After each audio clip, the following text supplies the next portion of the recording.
Resilience. Oh, what a word. Resilience is a psychological quality that allows some people to be knocked down by the adversities of life and come back at least as strong as before, rather than letting difficulties, traumatic events, or failure overcome them and drain their resolve. Highly resilient people find a way to change course, emotionally heal, and continue moving towards their goals. We're talking about resilience today, everybody. We're talking about building up that confidence on the phone.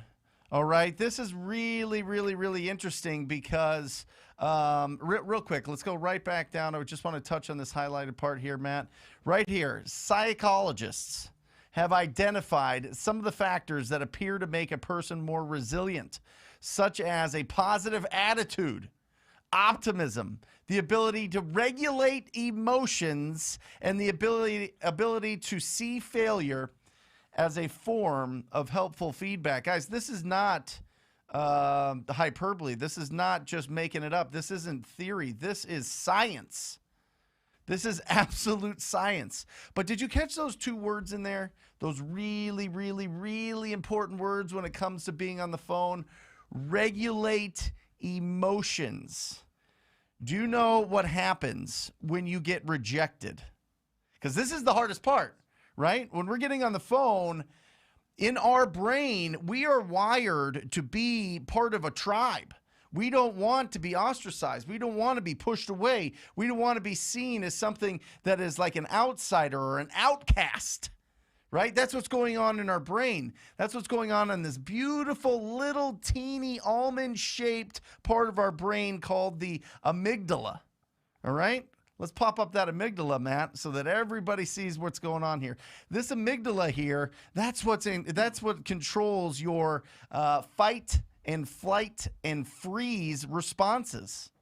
All right. Once these emotions come in, once somebody is negative towards you, especially when you're calling up and you're having a conversation with a stranger and they're being short with you, they're being angry with you, they yell at you, they do all these things that we're so afraid of, our amygdala just fires. It goes absolutely bananas, right? It really does. But what happens is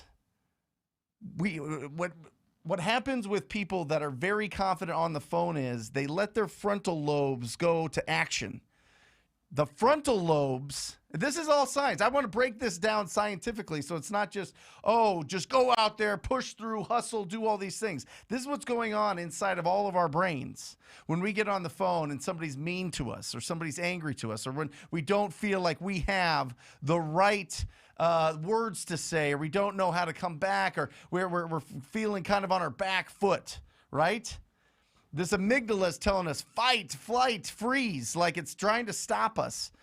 But with reps, with experience, with allowing our frontal lobes to take over, check this out right here, you can stop this amygdala hijack.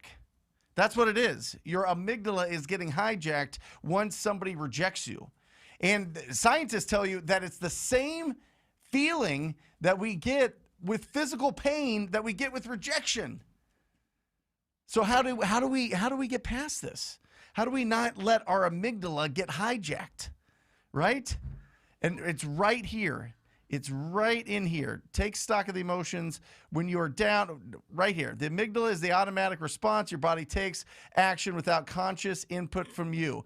However, that does not mean you will be unable to stop or prevent an amygdala hijack. It just takes conscious effort to deactivate and activate your frontal lobes. Your brain's responsible for rational, logical thinking. So what we have to do here is we have to watch out what we're doing with our emotions when we are on the phone. If we want to be more confident, we have to let our logical brain take over. Okay? It takes time. It takes reps. It's not just easy. We weren't taught in third grade how to just go and call up strangers and ask them if they would consider an offer in their property. We've been told the exact opposite for years and years and years. Stranger danger. Don't shake the boat too much. Don't get outcast, right? That's what's going through our brain. But our frontal lobes go, wait a second. 5 to 10% of the real estate market is in distress at all times.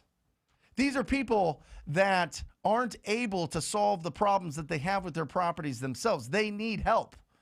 It's our job to find them. It's our job to find them. But we have to let our frontal lobes go and take over. We can't let that little teeny part of our brain that is scared and gets anxiety and gets stress and really just adds all of this, toxic mixture of chemicals and emotions released through our brain and stopping us from achieving what we want to achieve. Because the fact is, without a doubt, 1,000% success rate, 100%. Let's not get too crazy. 100% success rate. If you have enough quality conversations with distressed property owners, your financial life is set. No doubt about it. No doubt about it. But stop letting that beautiful almond-shaped part of your brain that we all need to hijack your success, hijack what you do on a daily basis, hijack the actions that you take. That's what's happening. That's what's happening. We get all these thoughts, all these emotions going through our brain, and it stops us from taking action. Let the frontal lobes take over. The service that we provide to the marketplace is so incredibly valuable. Put it in your frontal lobe. Let it sit there. It's got to take up space in there. It's got to be bouncing around. It's got to be the most dominant force inside your brain that, logically speaking, people need your help. Not only from the seller side, but from the cash buyer side, from the investor side. Investors don't want to shut down their amygdala. They want you to shut it down to find those opportunities so that you can bring it to them. Don't let it hijack you. All right? Woo! Psychology, baby. I love it. You got to love studying the brain. You got to understand what's going on there. It's really, really, it's a wonderful rabbit hole to go down and to really investigate why you feel the way that you do about certain things. But I will tell you this, being confident on the phone is so critically important to this business. It is the number one skill to develop to be a unbelievably successful real estate entrepreneur. All right. And I don't even care if you're just finding the deals and wholesaling them, or if you're building your portfolio, or if you are fixing and flipping or developing or whatever it is. If you let your fear and anxiety and stress control you and hijack you, your business is always going to be like this. And I want it to be straight up, baby. Straight up. Now, it might not be fast straight up. Maybe it is. Maybe it's a rocket. But maybe it's just slow and go, and you just build your assets and build your wealth and build your control of your life. Because that's all it is. That's all financial freedom is control of the time you have left on this planet. 1 in 400 trillion chances that you are a human being right now. Let's make the most of it. All right? Let me give you 7 tactical. So there's kind of the mindset. Let's get into the tactical here. This is the 7 steps to be more confident on the phone. Okay? Number 1. There is such a thing as a vocal first impression. If you read all the studies on this, you will understand that a happy tone is the most successful for sounding confident. It's not powerful tone. It's not short tone. It's not angry tone. It's not authoritative tone. It is a happy tone. You need to have energy. You need to bring that happy energy to these conversations. And this is obviously when you're picking up the phone and calling, TTPing, when you're cold calling and talking to these distressed property owners for the first time. But it's also lead follow-up. It's also in the way that you network. It's also with your family and your friends and everything, right? A happy, energetic tone. All right. So how do we do that? Well, that goes to number 2. Don't get on social media or check your email before you get on the phone. For real. You are going to see something that you don't like, and that amygdala is going to fire up. And then your frontal lobe has to stop it from going into all the emotions that's happening instead of focusing on helping a distressed property owner. So now your brain's going all over the place. You can't focus, and you can't have a happy tone. Right? So don't get on social media or check your email before you start making your cold calls, before you start doing your lead follow-up, right? So critical. Just block it out. And don't be on it while you're making your calls. Oh my gosh. Talk about distraction and talk about, instant. You see your ex-girlfriend from junior high on Facebook just chatting it up and you're like, "Oh God, she's the worst," right? Or boyfriend or whatever. You know what I mean? And then all of a sudden you're spiraling into something weird. All right? Don't get on social media while you are calling and right before. Number 3 is optimism. You heard it from psychologytoday.com. Optimism. Someone needs $20,000 of my help today, and I'm going to find them. How about that? How about starting with that? How about somebody's going to sign a contract today? I'm going to find them. Somebody needs $50,000 worth of help today, and I'm going to help them. I'm going to find them. Starting with that optimism. It just told you right here. Optimism is the thing that helps you destroy the hijacking of your amygdala. Optimism. Because there's facts built in there. Because there's logic built in optimism. There really is. If you're out there and you have a happy tone and you're not looking at social media right before you get on a call and you start with optimism, the next step is to stand up. You ever notice? You ever watch my content? You ever watch, obviously the show, I'm standing the whole time. Energy. This world needs energy. If I were to be sitting down, if you're sitting down, hunched over, it's going to affect your confidence on the phone, without a doubt. And while you're standing, smile. People can feel your smile in your tone. People can understand that happy people are magnets, and they're attracted to that. So smile. Smile when you're making the calls. Make somebody laugh. Laugh while you're making the calls. Have fun with this. Smile. Be happy with it. Number 6 is you got to actively listen. Because when you actively listen, it starts melting the force field that people have around them. Right? Sure. Oh, yeah. Got it. Yep. Oh, yeah, absolutely. Not a problem. Yep, we do that. Sure. Anything you need. We got you covered. Sure. Yep. Actively listening as people are talking. I'm not talking about interrupting. I'm not talking about going into something. I'm talking about making sounds with your face while people are talking to let them know that you are listening to them. That's it. Sure. Yeah, got it. That makes sense. That's it. And the last one, number 7, on the 7 steps to being more confident on the phone. Turn your lights on. Turn your lights on. I mean, I'm telling you, if you're in your house sitting down with a frown on your face and no lights on, trying to make cold calls, you are just shooting yourself in the foot. Trying to do lead follow-up, get the lights on. Look up the science of that. Look up the science of what happens to your brain and your body chemistry when lights are on. I mean, we're made for it. All of the good chemicals that get us productive happen with lights on. All right? That's seriously.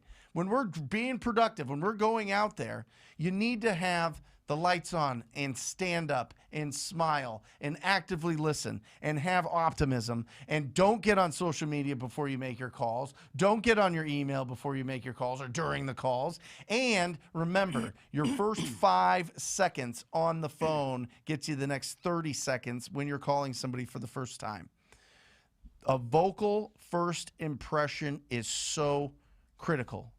Do you know how many networking events I go to and I'm meeting people and they're just all, "Hey, how are you? What's going on? How's this happen?" Like, what is happening here?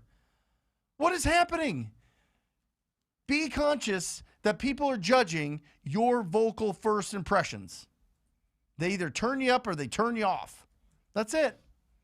So those are the 7 steps. We will have this in TTP Insider if you want to print this out.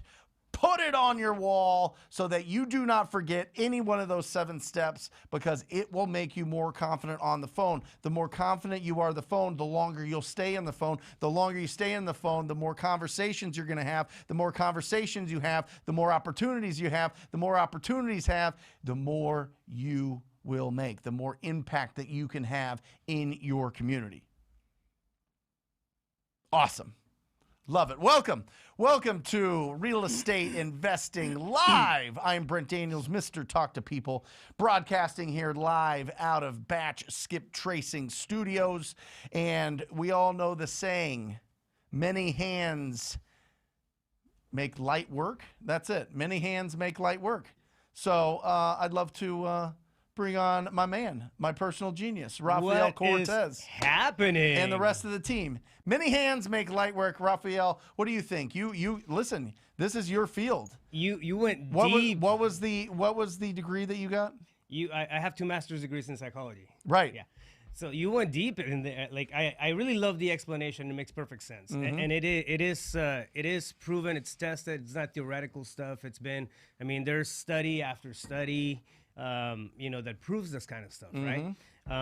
It really comes down to having that emotional awareness and have when people say emotional intelligence, they're talking specifically about the amygdala. Yeah. And how that you can let it run wild on its own like a crazy amygdala, or you can have some control over it. It can hijack or not. Yeah, you can get it hijacked. You said something very important, which I think ties very well into the topic, which it's the optimism, right?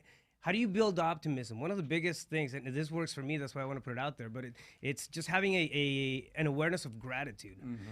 Whenever I'm feeling on the opposite side of that spectrum and I'm pessimistic about the day and just feeling, crappy overall, I'll start thinking about the stuff that I do have, right? I start being grateful about my friendships, my relationships, my path, my experiences. And then optimism just starts to, bubble up. That's it. That's a secret weapon. Yeah. Well, gratitude destroys fear and anxiety. 100%. I mean, that's a fact. Yeah. That's an absolute fact. We've got Alejandra here grabbing all of your comments. Remember, guys, whether it be Instagram, whether it be YouTube, make sure that you're putting in your comments. Make sure that you are squatting up. Many hands make light work. So make sure that you're squatting up and finding people that you can connect with, that you can do business with, that you can joint venture with, or maybe they just cheerlead you. Make sure that you are commenting in the comment section or writing in the comments section where you are from. And obviously, we do a couple things here on the show. One, the show is nothing without the audience. This is a question and answer show. If you weren't here, it would just be me talking for too long. And so we need your questions. Any questions, anything that you're working on, anything that you're running into, any questions that you have, make sure that you put them in the comment section. We will answer as many as we can. All right, over the next 2 hours, we got another, hour and 31 minutes to answer questions. Also, we celebrate here, and I am happy to announce right there is a brand new spanking bell. All right, we cracked the last one. We cracked it up. It sounded dull. This one? Oh, this one sounds juicy. This one is going to be wild. So if you have had success, if you have closed the deal, we want to celebrate you. Put it in the comments section. That's what we want to do. So this is all about question and answers, celebrating and recognizing your success, and squatting up with each other. That's what this show is all about. So make sure that you take advantage of all 3 of those. But I'm telling you, this took a long time. This takes a lot of reps. When I started out, I was so afraid of the phone. I was not confident in the phone. I was not, I would do anything to avoid it. And maybe you feel that way, but that's your amygdala taking over, right? You got to get it in. What is going to happen when you take this action? What is the logical outcome if you have enough quality conversations, if you do become confident? And you will be confident on the phone if you take those 7 steps. So implement them. Implement them in your business, and don't be worried if it feels weird at first. Everything new feels weird. And then you get better. And then you get better. And you build a skill, and you build a skill. And as you're building that skill, that frontal lobe starts understanding and recognizing the threat that comes in when somebody is mean to you, and you build that thick rhino skin that we talk about. All right? That's what we're talking about. Listen, I same boat. 45,000 property owners I've spoke to personally. Okay? It just reps. Now I can talk to anybody about it. For real. If you would have seen me 10 years ago, 15 years ago, no way. No chance. But now, we got to progress. We got to grow. We got to evolve. We have to get better. We got to build this skill. So make sure that you don't get hijacked. Got it? All right. I think we beat that. James, I watch the replay every week. First time watching live. Let's go. James, welcome. Ooh. Great picture. Love the chain. Love the glasses. Looking good. James, thank you for watching the replays, and thank you for participating. So if you have any questions, we're here to answer them. Patricia, first time joining. Pat from Sugar Land, Texas. Hope to join the team. Patricia, or Pat, welcome from Sugar Land. Ton of opportunity. And make sure that you are building a proactive business, right? So that is every single day, set a minimum amount of people, minimum standard for the amount of new people that you want to talk to every single day, every single week, every single month, so that you can hit your financial goals. Remember, 1 out of 200 owner conversations should get you a deal. Average deal size is $15,000. Do the math if you want to get down to $120,000. 120,000, 240,000, 500,000. Do the math. See how many people that you need to talk to. Simple. Yep. Samantha, officially closed my first deal today. I know, Samantha. I'm a Wholesaling Inc. student. Have been watching for so long. Thank you for all the love and knowledge you, Pace, and Jamil give. First deal done. Here we go. Thank you, Samantha. You are the official first person that gets this bell rung for. Here we go, Patricia. Here we go for being brave. Boom. Nice and crisp. It doesn't sound like a crispy. Oh, crispy and juicy at the same time. There we go. Congratulations, Samantha. That's awesome. First deal done. Love to find out how much you made. Who in this chat would like to start a weekly cold calling session where we call sellers and help each other get better? Listen, this is a fantastic opportunity. You could do it through Zoom. You could do it through Google Meetup. You can do it through Google Chat or Meetup or something like that, whatever it is. You can just have that. Connect with it. Seriously, get 2, 3, 4, 5, 10 people. And then just make calls. And then when somebody gets a lead, you unmute it and you celebrate and you get pumped up. Listen, many hands make light work, right? If you feel like you're just, oh man, I just don't want to be sitting in my living room making calls and just hoping, to talk to somebody, and I'm just by myself and my wife doesn't know what's going on, or my husband doesn't know what's going on, and I'm trying to do this thing and try to stay optimistic and positive. Get around other people. Get around other people doing this. I love it. Guys, connect with AH. Probably better to put your full name, but whatever. Whatever. I mean, it just helps people squat up a little bit more. What are your thoughts on virtually wholesaling versus in-person? Grape Backwood asks. Yeah, I mean, it just depends on where you live, okay? There are some, I think that if you're in a market where the average price point is $500,000 and above, I would look to do virtual wholesaling, right? I think that if it's not, I would start in your own backyard. That's the difference. And what do I think of it? You could do both. Either way, if you're just starting out, it'll take you about 6 months to really understand comping, to really understand the values. That's the tough part when you're getting started, is deal or no deal. And then the second part is, how big of a deal is it? How do you get the most out of every single deal? So deal or no deal, in your area, you have to understand the comps, or in the virtual areas, you need to understand the comps. Also with virtual, you're going to want to get boots on the ground. I highly suggest you make a relationship with a real estate agent in that market and make it a win-win, a huge win for them. All day, you're making calls, and some of those prospects are just going to want to sell retail. Refer them to your agent. They get opportunities to get that listing, to sell it on the market. And in exchange, they go and show your properties to your cash buyers when you have showings. Or they go out and meet the seller and get the contract signed. And so it's a wonderful, wonderful coexistence in there, right? You can really collaborate with an agent and do amazing things, right? What do you think? Virtual or in person? I think a mix of both. A mix of both makes sense. You got to have a backbone market. You got to have a market that you know like the back of your hand. And when you have that, like then you can. What do you mean back of your hand? Like what?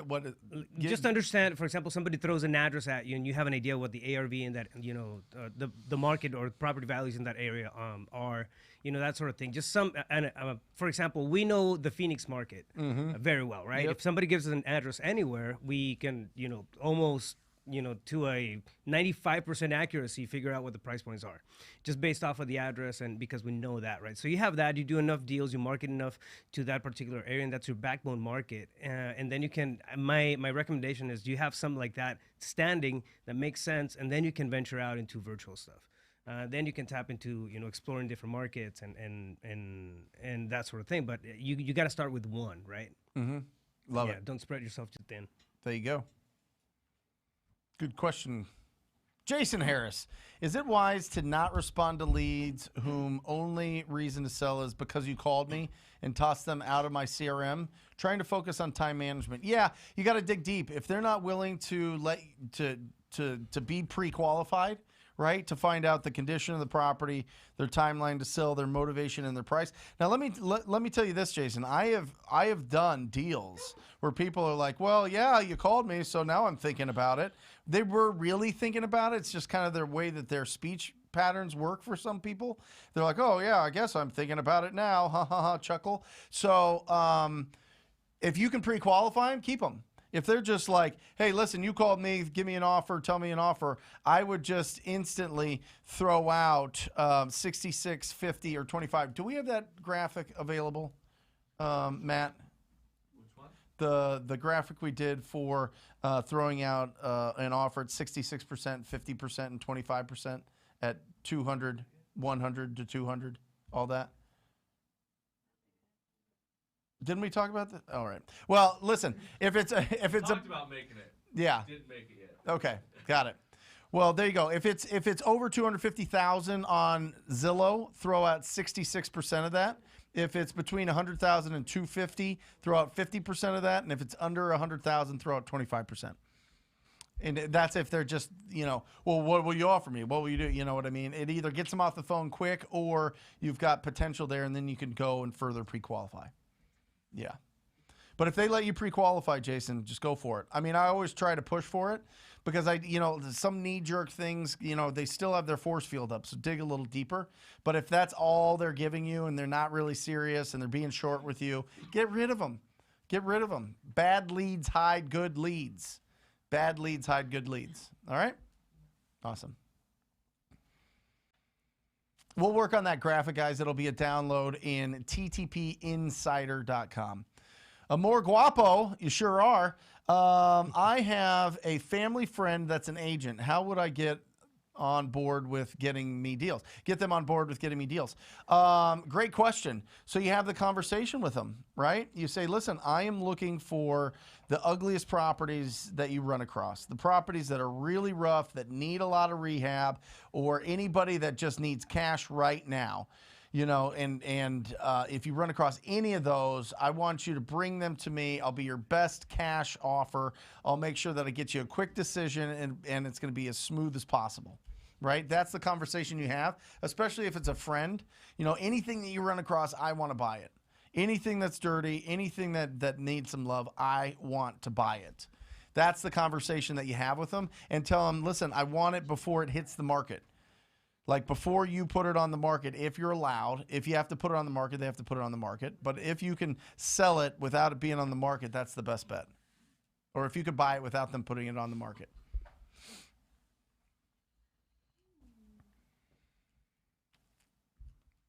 Javier, can you wholesale a mobile home when the land under it is owned by a mobile home park? No. Well, listen, you could wholesale a box of Kleenexes. You know what I'm saying? But it has to go through the DMV. It's technically like a motor vehicle at that point. So you would have to get the title. You would have to put it out there, or I don't even know how you lock it up. You would have to probably just get them to sign over the title to you, and you just sell it. Probably have to close on it and sell it, which would be more of a flip.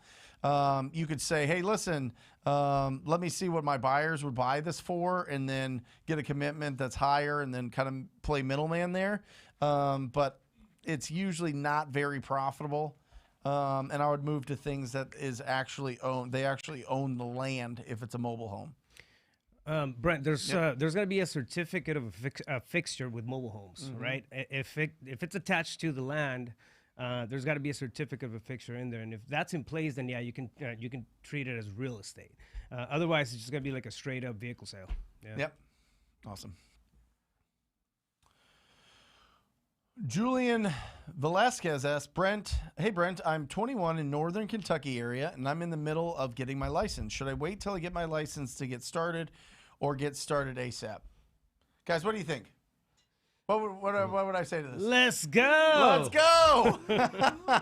Like, let's go, brother. You can start this process. You can start building up your pipeline of leads. The fact is, the first day that you talk to someone, it's typically 90 days. Even if it's a smoking hot lead, it's typically around 90 days before you get paid on that, right? So start building up your pipeline now. Don't let anything stop you. Don't let this getting a license stop you. I mean, obviously you can't do brokering, but you can be the buyer. You can go out there and you can find these opportunities and really make something special. Julian, what I would say right now is, as you're 21, as you're getting your license, you need to go to the meetups, network, find people in your area, Northern Kentucky, that would financially partner with you. They would financially cover any properties that you put under contract. That's a good deal. Then you have the confidence going out there as a buyer until you make enough to where you don't need that money partner anymore. And remember, you don't need the full amount. They just need to have enough for a down payment to get hard money or something, 20, 30% down, maybe less in your area. So it's really not that huge of a hurdle. You start building up your momentum, all of a sudden you're going to have enough funds in your account to just stand alone. But your first few deals, if you have to work with somebody because they have the financial ability to close on that deal, even if you don't close, you should have the ability to close. You need to have the ability to close. Okay? But then one of your exit strategies can be to assign that deal. For sure. But at 21, you're like, I remember at 21, I would be so afraid of talking to somebody and being like, oh my gosh, I'm going to go out and find great deals. Will you be my money guy and all this? And then I did have that conversation and it went really smooth. So it's like, I think we hallucinate too much, especially if we're like 18 to 25 and we're worried about, well, I haven't done anything, or I don't have enough experience, or I don't have the network, or all this other things. Start building it. Start showing everybody that you have enthusiasm and energy, and you're actually going out there and being proactive in your business, and you can raise as much funds as you want, especially right now. Especially right now. Get them, Julian. I support you. Aaron. All right. Hey there. I'm working in North Arkansas and Missouri. If assigning a contract, do you pay capital gains tax on each wholesale? That is a question for a CPA. I know that my CPA, it was really interesting, and you're going to have to talk to yours. It was fee income. So however fee income is charged. It's not going to be, if you're assigning it, capital gains is if you buy something and you sell it at a profit. Google it. I'm certainly not a CPA, but Aaron, I was told by mine that it is fee income. So you can look at that. There you go.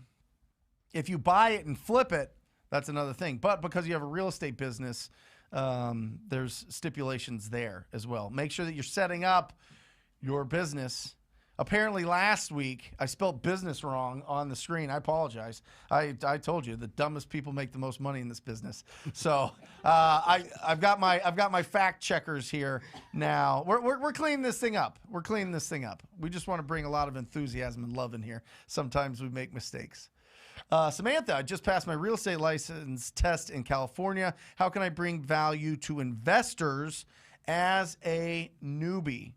Oh, that is so. Listen, Samantha, first of all, you should be finding these discounted properties yourself, all right? But if you're bringing them to investors because you want to squat up and have them be like your financial partner, that's fantastic. Bring them deals.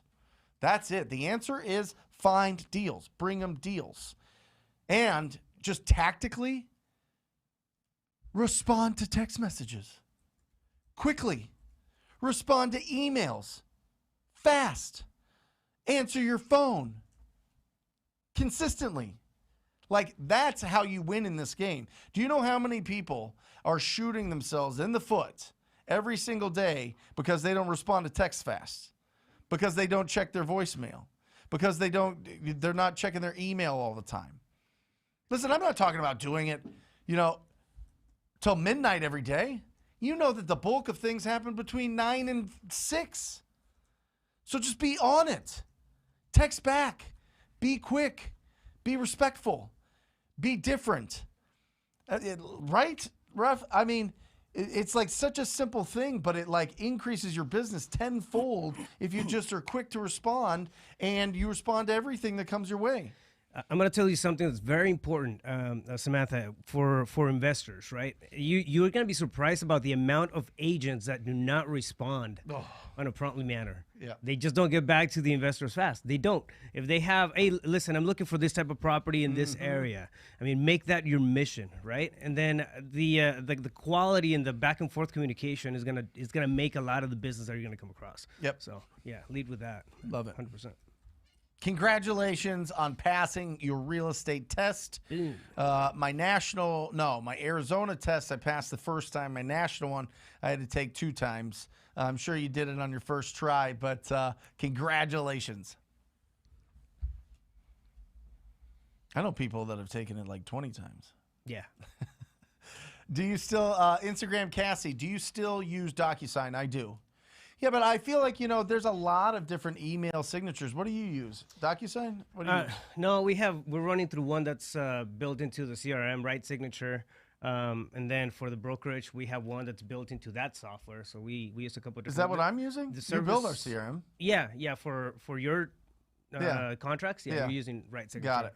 It's I know on the integrated. coaching side of my business, we use DocuSign, but Right. The real estate side, what is it called? Right signature. Right It signature. integrates with Podio. That's why. Got it. Yeah, listen, if your business is going bananas and you need more organization, people literally fly in to see Rafael about a CRM. It's crazy. It's not cheap, I'll tell you that, but it is. Woo. It's like having another employee. It really is. It's wild. It's like having a whole staff. Anyway. Arthur asks, a lot from Instagram, huh? Yeah. All right, YouTube, where you at? I've been cold calling for 2 months now in Florida, 6 hours a day. Not a single deal. Pitch is great, but still no luck. Keep going. Keep going. I'd love to see, Arthur, if you can email me your calling reports.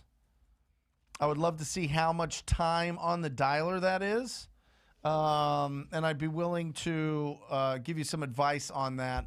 But, yeah, and the reason I ask is because literally nobody, nobody has ever sent me a report that shows that they've been on for 6 hours a day for 2 straight months and not got a deal. Usually it feels like 6 hours, but it's not.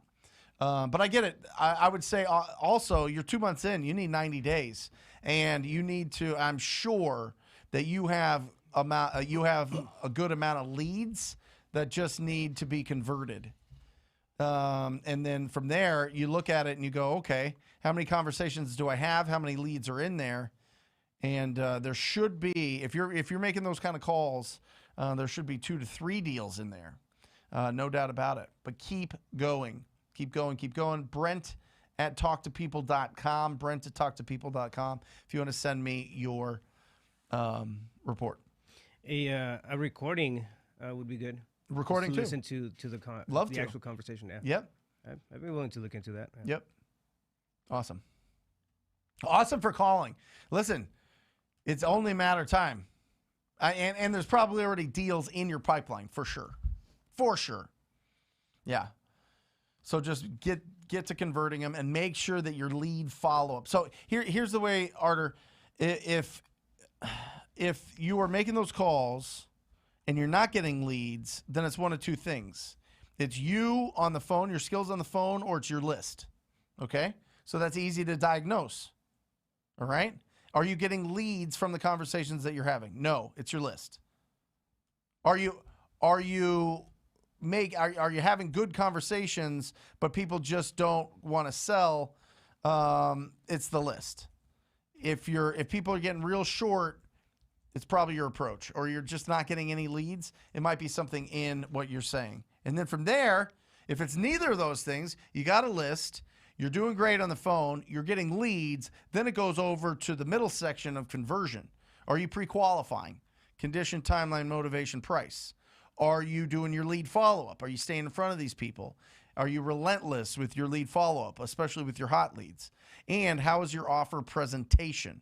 Are you able to effectively gain their trust so that they will do business with you? So it's really, listen, guys, this, after 5 years of coaching this and thousands of conversations about it, it comes down to those things. If you're making the calls and not getting leads, it's your list or your skills. If you're getting the leads, then it's your pre-qualifying, lead follow-up, and offer presentation. Just figure out what it is, tweak it. Sometimes it's just a 2% tweak, and all of a sudden, boom, you got 10 deals in the pipeline. All right? Awesome work, though. Awesome work. Boom. Just closed my first multi yesterday for $65,000. I'll tell you what.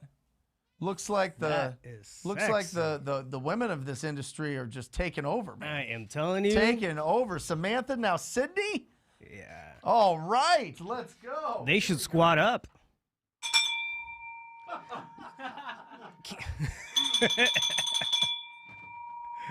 Matt? It's because it was a big deal. It was a $65,000 deal, so it broke the bell. I love this. CEO is calculating repair costs necessary considering each contractor has different fees. We have a broad, do you want to put that fix up repair cost estimate? Yeah. We'll put that up. We have a broad kind of stroke on it because it is different. It is very different between a lot of different contractors in a lot of different areas, right?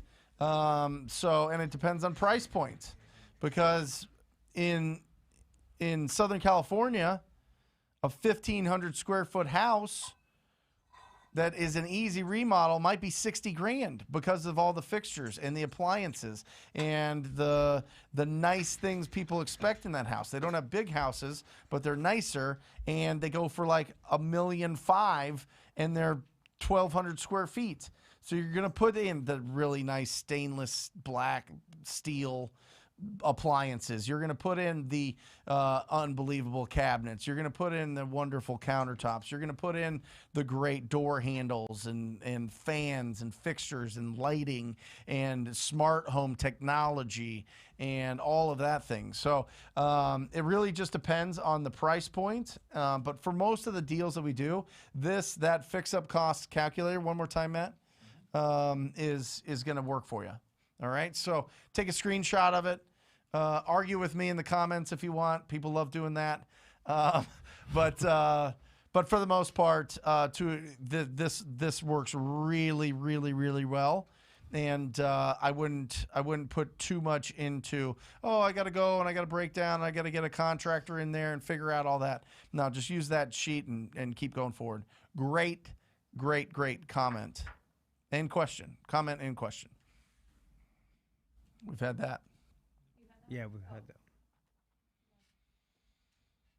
Where can I find free leads on vacant land? Well, Samuel, the freest way to get it is drive around in your car and look for vacant lots. And then you can pin them in your Apple Maps or Google Maps or whatever it is that you want to use. Any kind of mapping app, you can pin it and find the actual address. Or you can use Deal Machine, which I highly suggest you use. Deal Machine for your driving for dollars. And make sure you use the coupon code TTP when you sign out. It's the biggest discount they have. Matt will put the little runner down here at the bottom. But thank you. Yeah, driving around is the freest way to find the vacant lots. You can also Google Map that if you really want to get crazy. Just Google Map it, and Deal Machine has virtual driving for dollars where you can just get on Google Maps, click on the address, and it'll upload it to the reason I say Deal Machine is it's going to give you all the information about the property, the owner name, how long they've owned it, what they bought it for, what the estimated equity in it is. That's so powerful, right? So vacant land, that's the best bet. Also free. What do you think, Raph? Free for vacant land besides driving for dollars? No, I think that's gonna be one of the. I don't know if there's. I mean, Google vacant lots. You can virtually drive for dollars and Right. then see what what pops up. Yeah. But it's Yeah. gonna be your best bet. Yeah, that's the I mean, answer. really All right, doing a search. I'm not going to try to stretch that. Yeah, Yeah. just drive for dollars. Yeah. There you go. Awesome. Living in California, Central Valley, would you recommend picking a virtual market to try to get the first deal, or keep trying here in Cali in my immediate market? I would stay in your market. I mean, there's got to be somewhere where the average price point in the neighborhoods in the areas are under 500,000. If it's not, then expand. But if there's cities and towns within an hour of you driving, 1 ton Patriot, I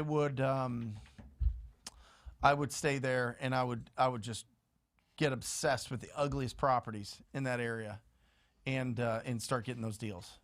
Yeah. But listen, here's the thing. That's my recommendation. Now, it doesn't mean that you have to do either or, right? You could do and. You could do your market, and you could virtually drive for dollars or pull a list in a different market that you want to test. The beautiful thing about being proactive in your business is your cell phone is your office. Your cell phone, you could call people right now, get the phone numbers. You could call people right now and see if they would consider an offer on your property. You know what I mean? You don't have to have a physical office in the city that you work in. You just need to be able to effectively communicate. That's what I mean by your phone is your office. So you could get a list, 1 ton Patriot, of 300 properties in a different area and test it out. Oh my gosh, they're answering so much more in Boise than they are here in California. This is incredible. I'm going to go there. Oh my gosh, Vegas, they do a great job. You know, I'm having really good conversations, right? Oh, Spokane, Washington, man, I'm having a lot of really good opportunities there. So test it out. Test it out, man. I never want anybody on here to be like, I wish I would have done that.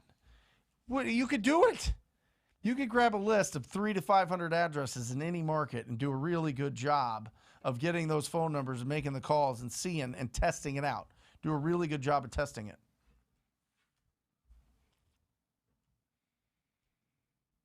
One ton. You think it's what's 1 ton? 1 ton Patriot. Is it a truck? Yeah, I was thinking a Humvee, a truck, or something like Nice. that. I feel like cars are heavier than that. Uh-huh. Anyway, Well, Samantha like a B did a JV Volkswagen. with Miles Barrios. Nice. Made 5K virtually. Fantastic. Thank you for the update there, Samantha. 5K each. Keep it going. I want to add a 0 to that. Make that 50K. Then we're rocking and rolling. All right? Keep going. I want a massive deal, Samantha. Massive 50K deal. Or more. I'm fine with that. We rang it for her. We already rang it for her. I'm losing my mind. You were losing it.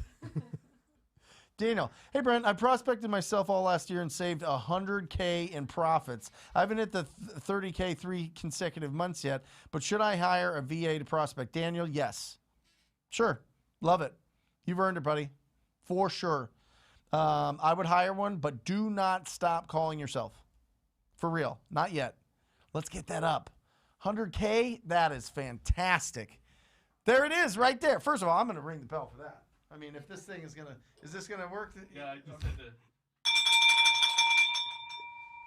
Yeah. Boom. Ooh. I'll tell you what. Angels are getting their wings today, boys. All right. All right. Yeah, Daniel, for sure. 30K 3 straight months is the rule, but you got 100K. You've got a nice rhythm going. Hire them, but remember, you're 4 times better. If you have to talk to 200 people to get a deal, they have to talk to 800. So just remember that. All right. So you got to keep them fed. And I would still be hunting yourself until they're doing such a great job, or you hire a few of them that they're bringing in so many leads that you can go and move and transition into full-time acquisition and disposition. Because right now, when you start out in this business, it's lead generation, conversion, and exit strategy, right? Lead generation, conversion, exit strategy. If you're doing all 3 of those in your business, you're going to be limited to what your ceiling is for your income, right? It will. So what you want to do is you want to make sure that your lead generation starts getting, is taken over by other people that are giving you enough leads to where you can focus on the conversion. And you're converting and you're selling those deals, or you're converting and you're holding those deals, or you're converting and flipping those deals. But then you start converting, and then all of a sudden you're like, oh my gosh, my business is doing great. I'm going to replace this part of it, and that part of it is going to be with an unbelievable sales-minded acquisition manager. And then you get a junior acquisition manager because you have so many leads that you need a junior acquisition manager to warm up your leads for your acquisition manager, your main acquisition manager. And then you're just selling the deals. And then you get a disposition manager. Woo! And on top of all of that, you got a lead manager that makes sure that your lead generation is going phenomenal. Your goals are getting hit. You've got a business scoreboard that shows you how many leads and how many appointments and how many deals you're doing based on your goals or compared to your goals. And then you got your sales team in the middle, and then you got your dispo guy that's got ice water in his veins that isn't intimidated by all those driver personality investors out there that are trying to get these deals at the lowest price, but you want to get the most out of it. And there you are, running this business, doing whatever you want, and this thing is all running. You've got a real machine now. You're a true business owner. There you go. Avika David. Hey, Brent, what's your repair estimate on a property that's about 800 square foot, full rehab, and needs foundation and work? Well, perfect. Will you pop this up and put me in the corner there, Matt? 40. Avika, right here. Okay, so it's 800 square feet. So, wow, this is bad, is 40K.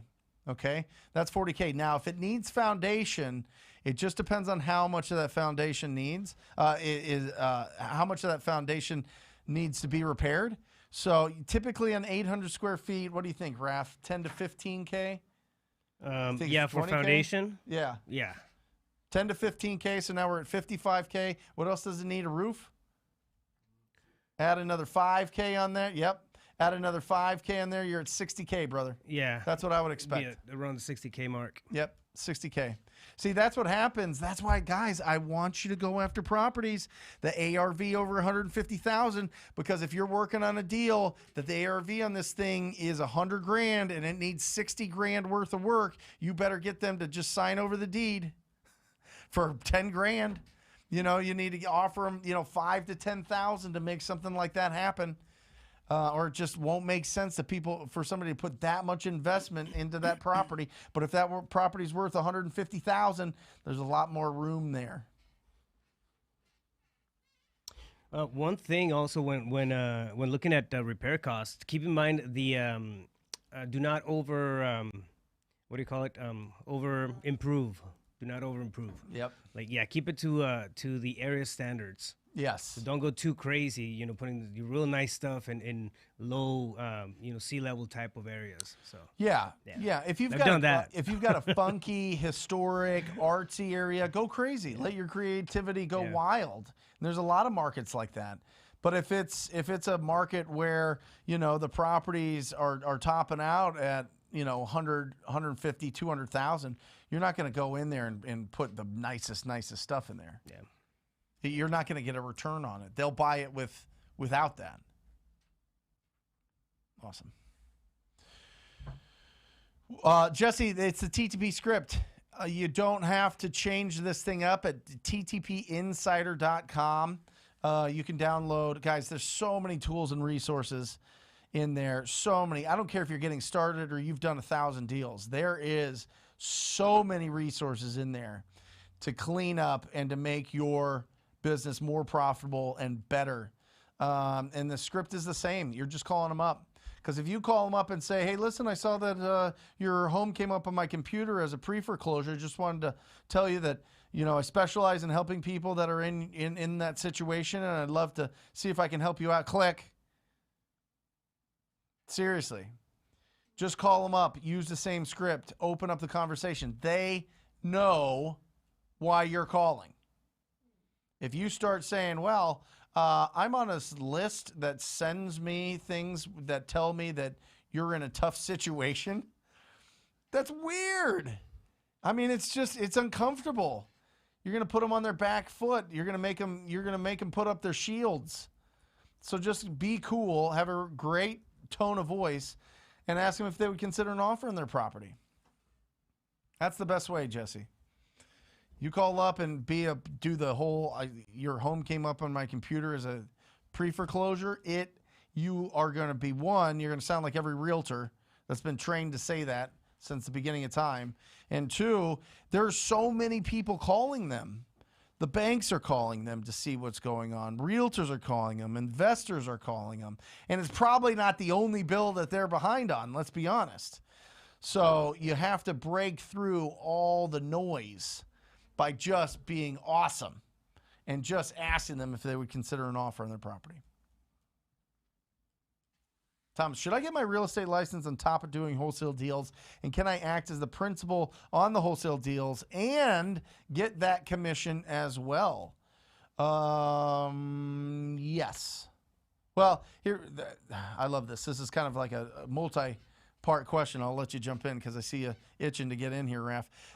Real estate license, yes. I highly suggest you do it. It is the future. I think that everybody's going to, it's going to sweep the nation over the next 10 years, maybe 5. Who knows? Maybe it won't.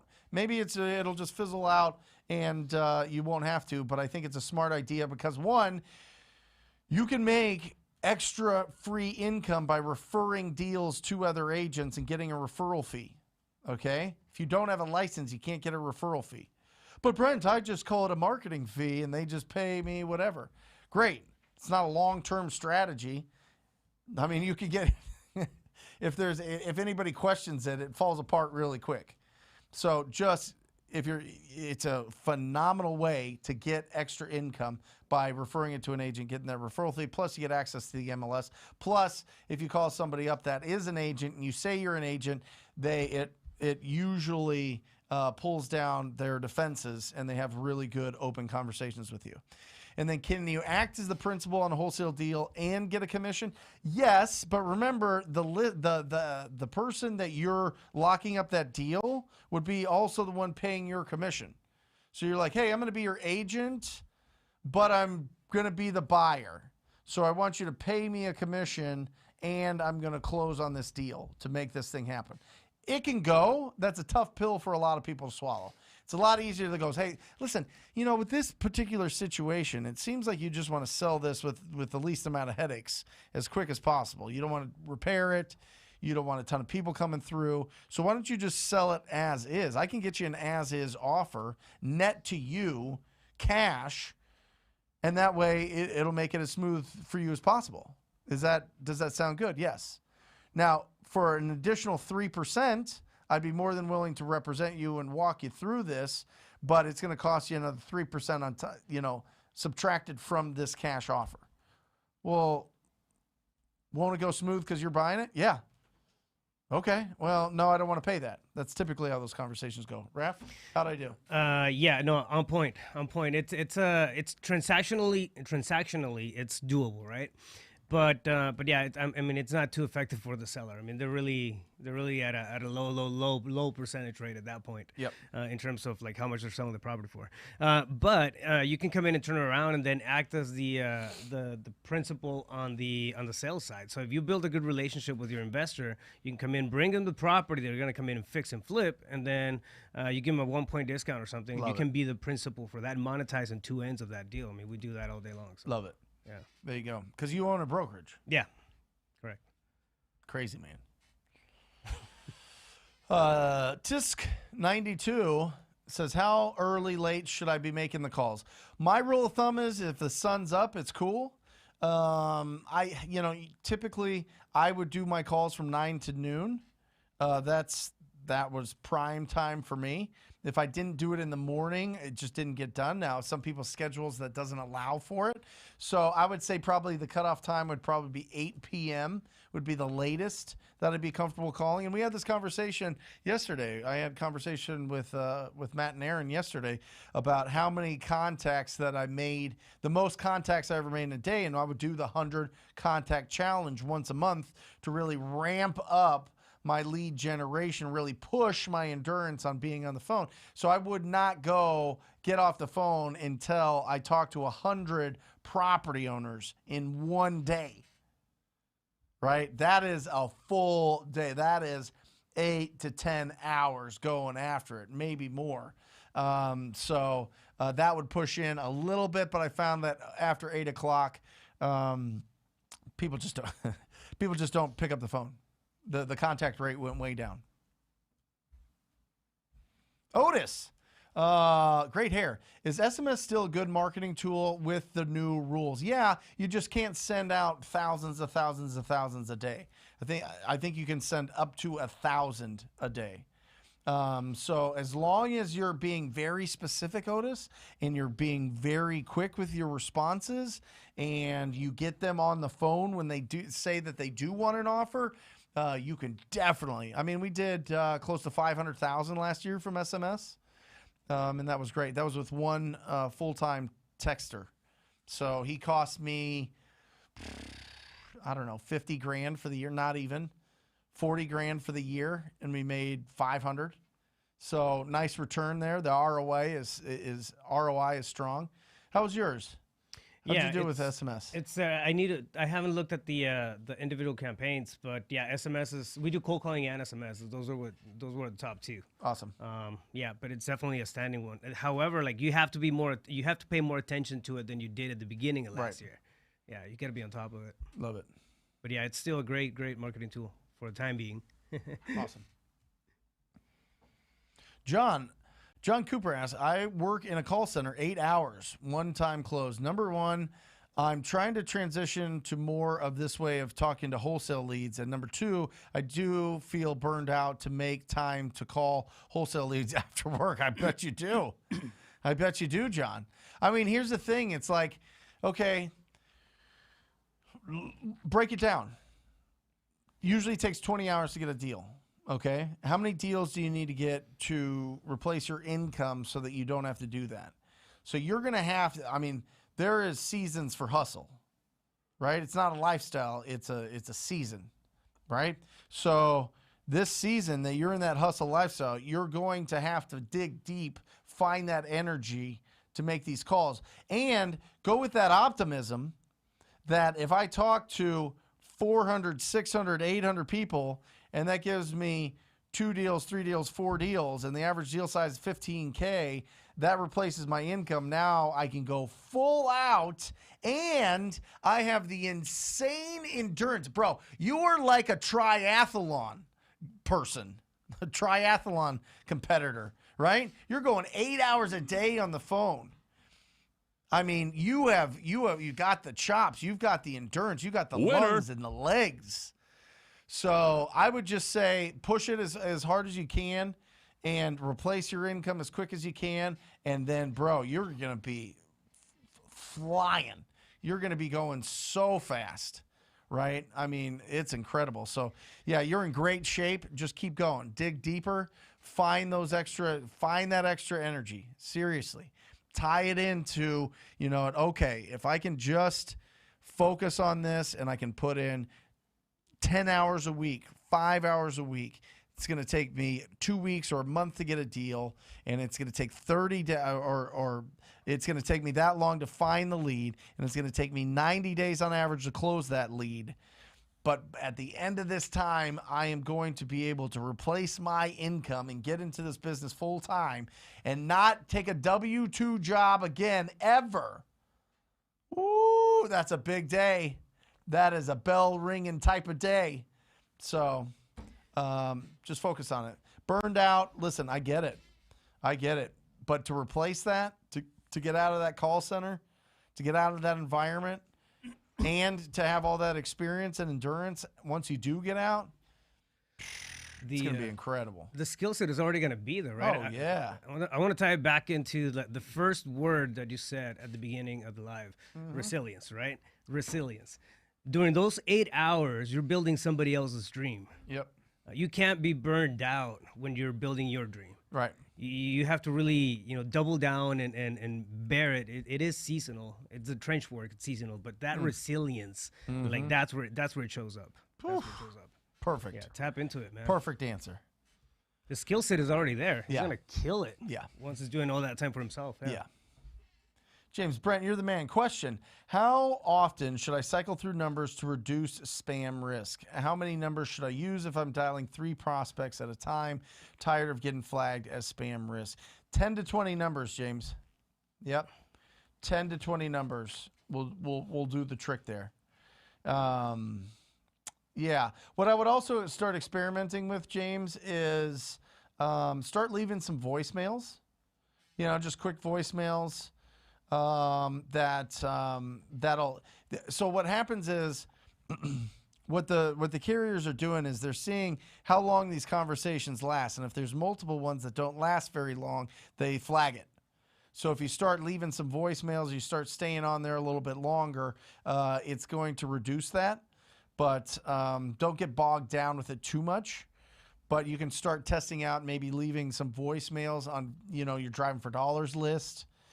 We can get back to that. I used to coach that in the beginning, but then RVMs went crazy. And then I think that they're kind of tapering off again. So I think it's time to resurrect leaving voicemails for the Driving for Dollars leads. And that should help with that spam risk.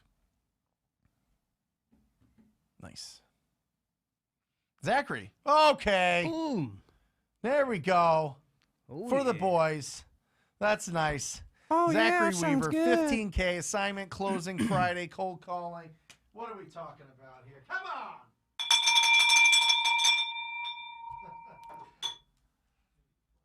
Fantastic, Zachary. Fantastic. 15K assignment, closing Friday, cold calling. Unbelievable. Great job. Really, really great job. Congrats. Chris Damier. Mayor? There you go. An owner won the lottery years ago, and the IRS slapped a huge lien on her home. She walked away from the home. It'd be a smoking deal, but how do I avoid the IRS lien? Well, here's the deal. You can't. What you can try to do is a couple different things. One, you can try to negotiate it. 2, you can see if she has any other assets that they can put that on if she does want to sell that property. But I would probably see who you need to talk to negotiate the IRS tax lien. It's a long road. Yeah, I would be curious to see how much it's for. Listen, there's a smoking deal. There's a smoking deal right by my house. And I door knocked this guy 10 years ago. And he's had an IRS tax lien on that thing forever. And they just will not budge. We tried talking to the IRS, doing all that. I was like, this is way too much work than I want to go through. So, I would just Google how to negotiate an IRS tax lien and where you have to call them, what you got to do. You don't see the word avoid and IRS in the same sentence too No. often. Yeah. No.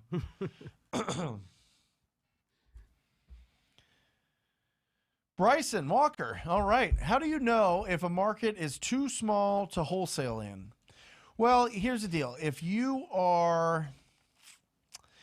have a market that is under 100,000 people, you got to figure 5 to 10% are in distress at all times. Okay.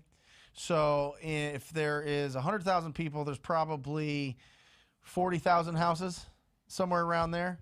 So you've got between 2,000 and 4,000 houses to go after. You're going to burn through that. You could burn through that in probably 90 days. Okay. Like going through it twice if you're consistent with your prospecting. If you're in a smaller market, what I would suggest you do is find the 1,000 worst properties in that market and be obsessed with them. Like literally, do not stop until you have had communication with every single one of those property owners. Okay, because you'll probably do 20 deals a year if you are calling, texting, door knocking, mailing, and leave behinds on their door. Okay, and you're finding somebody to talk to in there, but they got to be like the worst houses. But you can really do a lot of damage with that. 20 deals is usually, 200,000 to 300,000. That's a nice yearly. If you want to go millions, you got to go into the property. You got to go into the bigger markets. We're talking 500,000 minimum, million minimum. It just depends on how big you want your team to be. Consider the time factor too. Like people are not. What's not a lead right now doesn't mean that it's not going to be a lead in 6 months. Right. So. Going through 2,000 or 3,000 homes in a small market, it doesn't mean that you can't come back and revisit it 6 months down the road.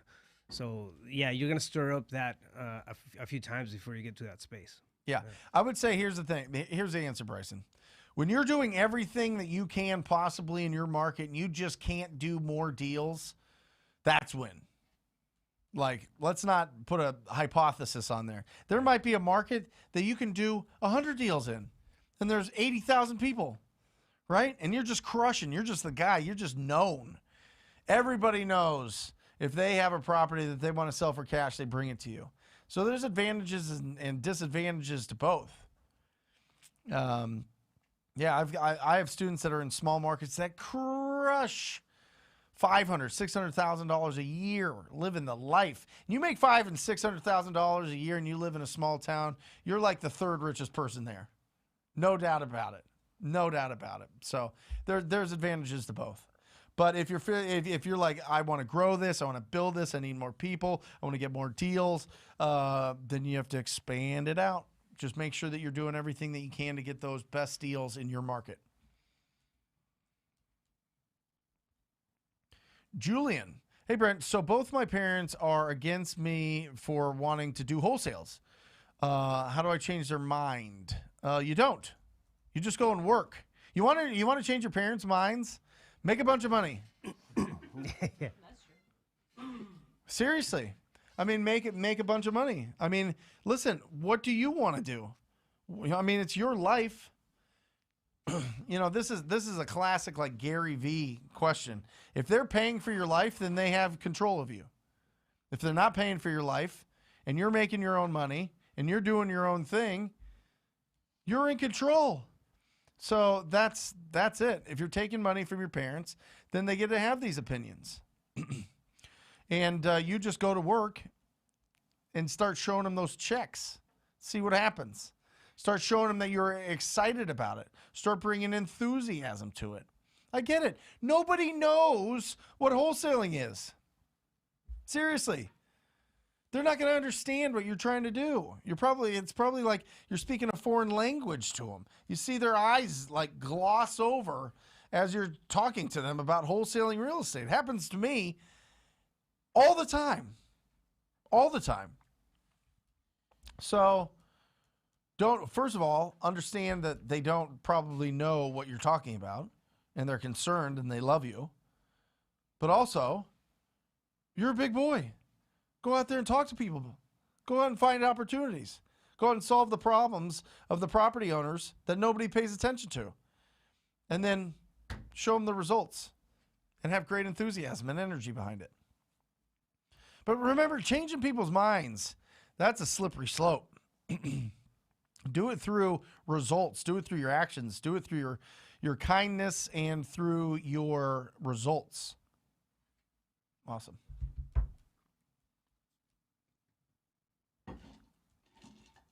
Phil asks, can you do an assignment with a rent-to-own contract? Of course. Yeah, absolutely. Listen, Phil, here's the deal.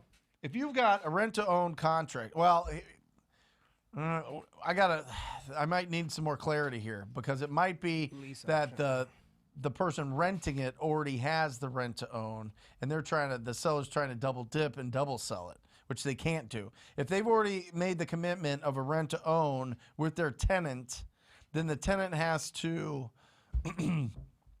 get rid of it. They have to void that contract, okay? And so, or not void it, but they have to basically cancel it. They have to cancel their contract, their right to buy it, before you can go in there and buy it. Now, if you have a rent-to-own contract, then somebody wants to be able to buy it based on the price that you have, and they want to pay you 10 grand for you to assign it from you to them, unless it says otherwise, rock and roll. People assign subject to deals all the time. We do. Yeah. So, yeah. A little bit of clarification there, Phil, but yeah. Joe. Brent, drove around in my market, found about 5 ugly houses within a 5-mile radius. Door knocking is what I think is best. I do have a deal machine to skip trace if needed. Any thoughts? Well, first of all, if you're driving around and there's only 5 ugly houses, you're in a really nice area, bro. Really nice area. Joe, you're what are we, Malibu? Standing area. What are we doing here? Are we in Manhattan? Yeah, you should be getting more, but to answer your question, all of them. I mean, I would skip trace and call them, honestly, just because I want you to have more like 5,000 ugly houses. But you can door knock them if you're there. You can pick up the phone and call them. So I would test out both, Joe. I mean, if you're driving around and you feel confident and you just want to pop out and knock on the door and see if somebody's there and you can have a conversation right then, fantastic. But it's seasonal. Door knocking is pretty seasonal. You know, unless you're here in Phoenix or, a place that doesn't get too incredibly cold for half the year or a third of the year. It's tough to door knock through, really heavy snow and the whole thing. So pick up the phone. You can call year round, all the time. Either way, you're talking to people. So both. But get more. Yeah, and when you find a property, especially driving for dollars, that's your own list, right? It's your own individual list. So any means of getting a hold of that person, one thing that you can do if the list is not ridiculously big is to even send out direct mailers to the mailing address of the owner. So we'll look at public records when we skip trace and then send letters to the mailing address of the owner of that property. Just if it's you just never know, right? You got to try everything out there. So. We got Mac, our mascot here. Oh, there he is. All right. Brandon, there he is. Gosh, what a handsome guy. How are you comping multifamily properties? I have a 13-unit in. Why are you looking at me weird? He is a handsome guy. Whatever, Brandon, you got it. You got it going. How are you comping multifamily properties? I have a 13-unit in Alabama that needs a lot of work. I've been told find the cap rate, but where do I go from there? Yeah, I mean, the cap rate's great. I have this whole thing where you just see what's the lowest they'll take, right? So, you're probably 1% to 1.2%. It depends on where you're at in Alabama. So what that means is, here, we'll go to the board. You want to switch the mic? All right, so you got this 13 units. And it is, let's just say each unit you get $500. So that is $6,500. 6,500, right, a month. and people want probably one. Well, just depends. Alabama could be up to 3%. I mean, somebody let me know. Somebody that's in that market, let me know what investors are really looking for in these areas. But 2 to 3% is probably right. So this has to be equal to that. All right. So just do the math backwards. So 1% would be 650,000. So 200,000, 250, somewhere around there for 3%. Somebody let me know. Somebody let me know in Alabama and where this is at to know what percentage to use there. But that's basically what you're doing. And then you just have to see how much repairs need to be done. Is there vacancies? Is it below market rent? There's a lot of different factors there. But number one is, hey, I'm going to get this. What's the lowest they'll take? I'm going to go call my multifamily cash buyer, multifamily investor. Hey, what are you buying for 13 unit that's getting $4,500, $6,500 in rent? And they tell you. So it doesn't have to be too much rocket science here. It can just be, hey, listen, what will you take for it? Hey, cash buyer, what do you buy things for? Boom, boom, boom, match them up. Oh, right here. He commented. What do you say? Well, there you go. Awesome. Price point at $360K. Interesting. So what is, somebody do the math, I don't have my phone. What's 700, call it 725 times 13? 9425. He said completely trash and completely vacant. Wow. Vacant. Oh, okay. That changes things. So so not, really it's not getting anything a month. There is no cap rate. Yeah, okay. But that's the potential of it? Okay, great. Brandon, I like it. To bring it to your investor. I think that could be a great deal. I mean, if we had a deal like that in Phoenix. Yeah. Woo!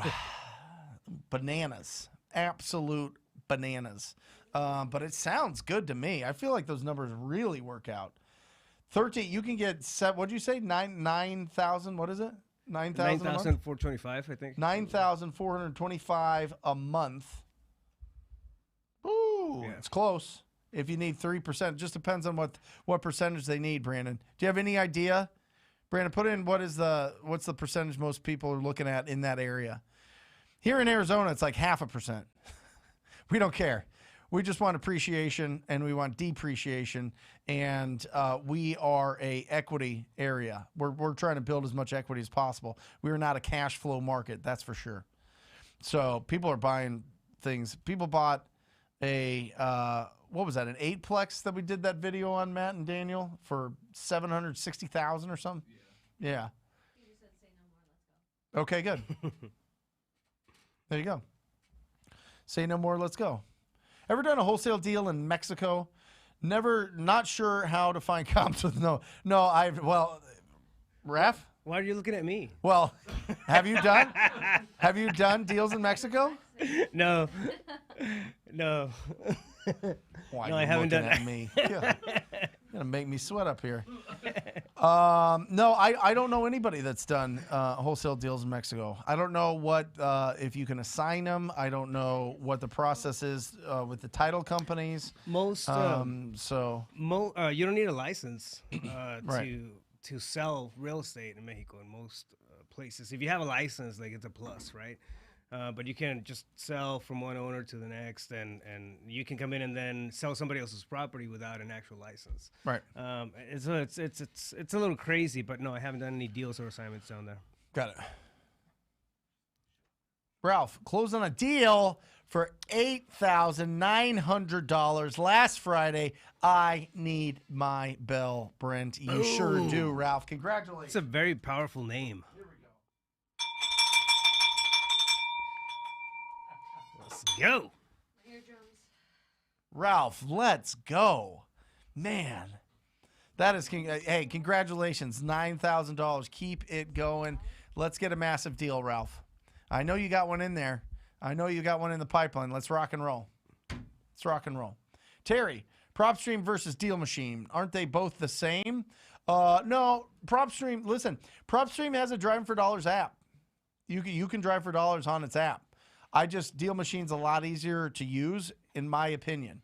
But if you're tight on your budget and you have PropStream, ttpdata.com if you don't have PropStream. If you don't have PropStream, then and you're real tight on your budget, Deal Machine is super easy to use. They put so much money into that app. They focus on that. I like technologies that are focused on what they do best. I really do. I really, really do. I think that they're easier to use. I think that the support is better. I think that they communicate better with my CRM and where I put in my leads. So, yeah. What are you guys laughing about? Nothing. Hunter's playing jokes. Kills by Kurt says, I was told by a seller that they're looking to sell but won't tell me a lot about the property. I know his motivation, the condition and the timeline, but not price. Do I wait a month to follow up? It just depends on what their timeline is. If they're ready to go, then I would be constantly communicating with them, following up with them. But if you want to have the price, then throw something out. Ask them in as many different ways as you can. We've got great videos on pulling out the price on this channel. By the way, if you're getting value out of this channel, make sure that you hit that subscribe button. Make sure that you hit that bell button. Listen, it is all about building up that frontal lobe. The more logical it is Subscribe for you now. to be proactive in your business, the less your amygdala is going to hijack you. And that's what I want to do on a daily basis. I want to keep pushing stuff into your frontal lobe, right? Keep pushing it. Best way to do that, subscribe and hit that bell. And we'll promise to keep giving you the absolute best and most effective methods to finding the most discounted properties on planet Earth, or at least this country. Yeah, so I would just, if you can't pull out the price, you're gonna have to take a shot across the bow, right? Take a shot across the bow. If it's above 250, throw out 66% of the Zillow price. If it's between 100 and 250, throw out 50% of the Zillow price. If it's under 100, throw out 25% of the Zillow price. But if if it's destroyed and it's, it needs a lot more work, obviously adjust that.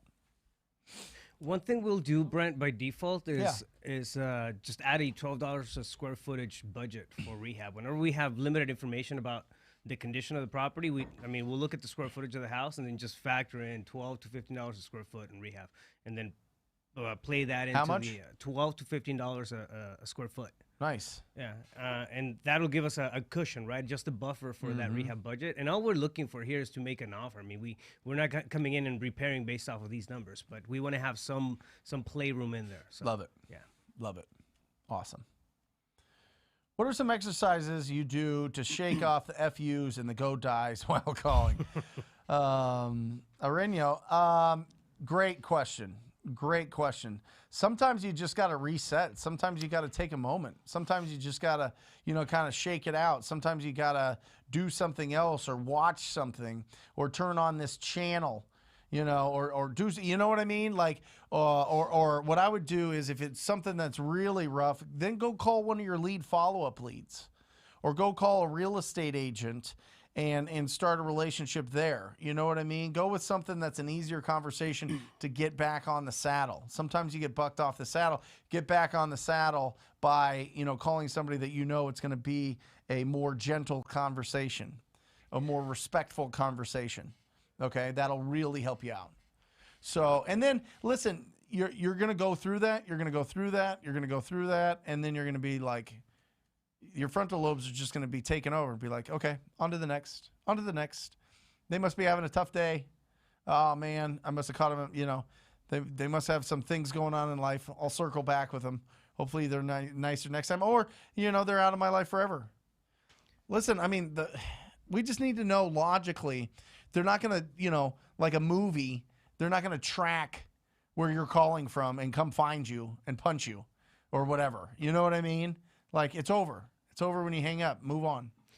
It's nothing personal, right? And it Yeah. takes a while to build up that numbness to the insults and whatnot. But you're catching them, like you said earlier, you're catching them at any given point in time, and they're responding to a situation. They're not responding to you. They don't know you. They have no idea who you are. You're just some random dude or dudette that call them on the phone and ask them about a property, and they're lashing, but it's because they're going through something on their side of the phone, right? They're reacting to some behavioral trigger they have on their end. It's nothing against you, so you can't take it personal. You can't adopt it. You can't see it as them targeting you. They're just using you as a mirror, as a bouncing cushion. But that's it. You can't take it personal. You move on. Love it. A YouTube channel. What are the best states for first-time wholesalers where unseen legal issues don't end up hindering the deal? So basically states that have the least resistance towards wholesaling. Listen, there's no states that have resistance towards wholesaling. There's some states that you need a license because they consider it brokering, because people are building businesses that they never close on deals and that never being the true principle. But their whole technique or their whole business is built off of assigning deals the whole time. So what I would say is any of them. I mean, I think, listen, it just depends on what market you want to go after. What market you think that you're going to be the most successful. There are some states that you need to have a license. So if you want to avoid that because you don't have a license, go do it. But I don't know what legal issues hindering the deal. Listen, if you are honest with the property owner, if you are using a really good purchase contract that is outlining all the things that are happening in this transaction, and they understand that, you're not fighting with property owners if they have a legitimate reason for wanting to cancel, and you're not just slapping liens on their property like a horse's ass, then I don't know where people get caught up. Where are people getting caught up in our business? No, I think it's in just unethical practices. Unethical practices. Yeah, that's really what it comes down to. It's unethical practice. And there's a lot of that going on. People feel like they can, sometimes take advantage of the sellers and whatnot and come in with a selfish mentality as opposed to a problem-solving mentality. And that really creates problems, right? There's a low entry barrier so people can get around and be sneaky. Yep. But it's just, if your ethical standards are good, I mean, you should be fine because you're disclosing. You're doing all kinds of great stuff. So awesome. Yeah. There you go. I would just, really it's you can do it in any market. It just depends on your patience level. It depends on your ability. So you do it in higher end markets. You do like 4 deals a year, but they're all 50K, 60K. You know what I mean? But you get, you're not having success every single month, so you're kind of feeling like it's not working, and then you start getting ideas, and then you start testing out another market, and then you start going into a different strategy altogether, whether it be creative finance or house hacking or lease options or whatever it is, trying to buy notes or buying tax liens or all the other things. Listen, focus on ugly houses, big checks your first year in real estate. I'm going to write a book called Ugly Houses, Big Checks. Your first 12 months in real estate. I think that that's a great idea. Let me know if you guys think that that's a great idea, and I will show you the exact things. This is literally just off the top of my head. Let me know if you think Ugly Houses, Big Checks, your first 12 months in real estate investing would be a good idea. I would love to know. Yep. I'm giving you a thumbs up Rafael's got right it. That's now. all I need right there. No. Let me know in the comments. That would be awesome. And, ready to get started. Where do I get the list from?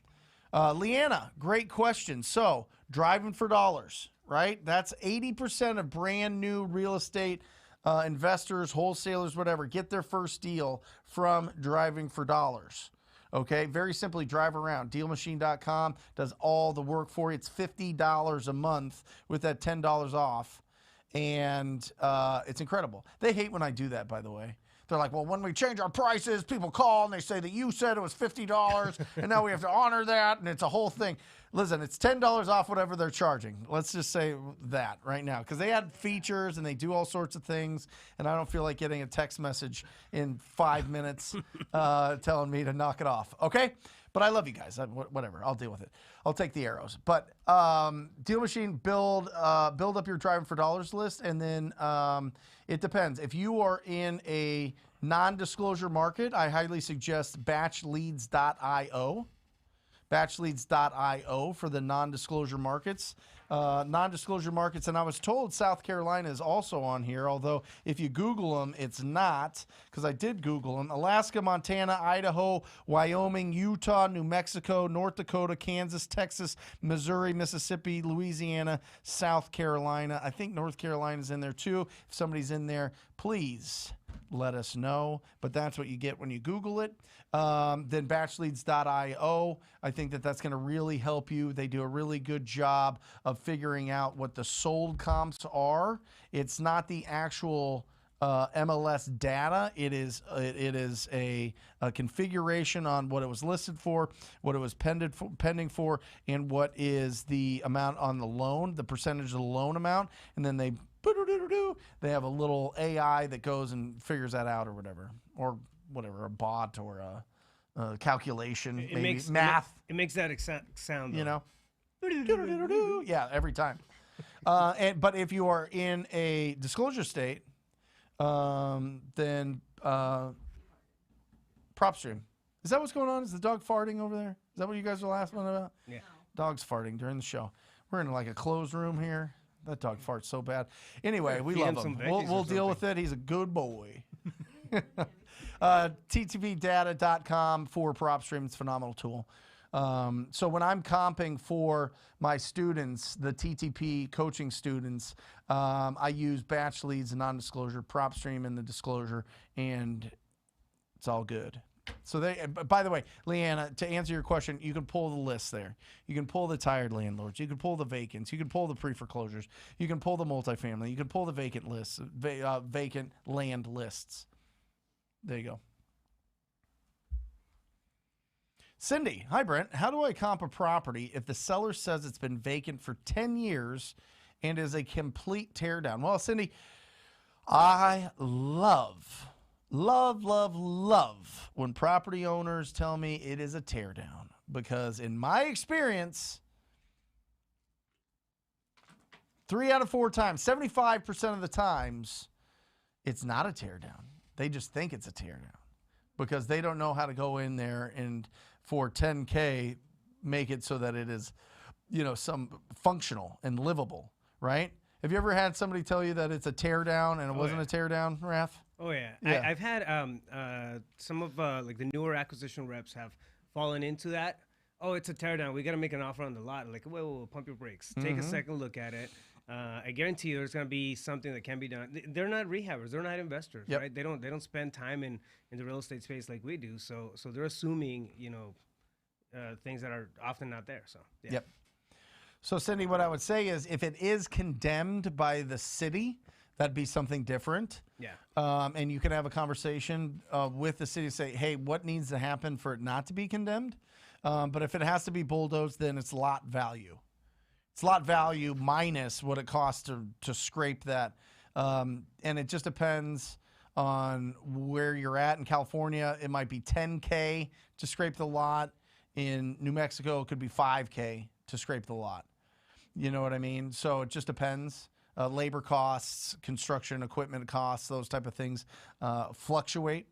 So there you go. But I love when they tell me it's a teardown, when there's like holes in the ceiling and the foundation's all screwed up or whatever, and then a contractor goes in with $40K and fixes it up and makes it beautiful. So for an offer on this, Brent, I Yeah. mean, would you make an offer based off of just the land value?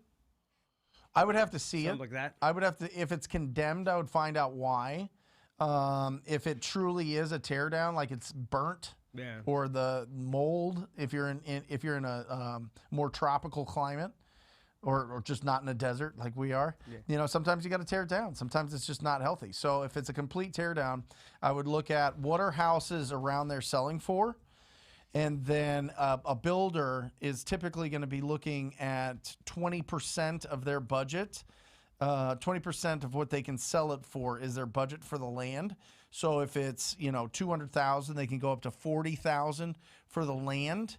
But then they have to scrape it and they have to do some other things. So you'd want to be like at 10,000, 15,000, so that you could get a nice assignment fee on that, or close it and just put it out there and flip it. A nice profit on the flip.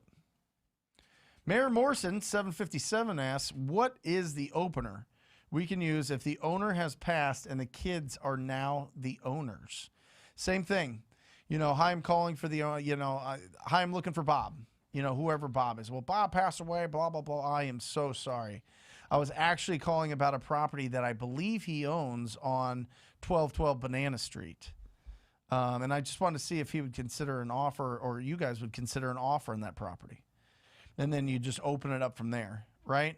And so if you're calling on, if you're not really sure who the personal representative is or who's inheriting the property or whatever else, hi, I was looking for the owner of the property at blank. And then that's how you open it up. Yep. There you go. Solutions REI. Brent, is there such a thing as over communicating when linking sellers and buyers?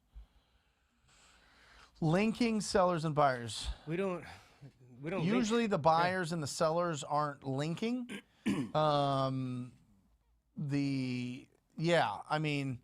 Typically in the transaction, the seller is just going to sign the paperwork with the title company and be done with it. And the buyers are going to send in their funds and sign the paperwork and the documents with the title company and be done, or the closing attorney, depending on your state.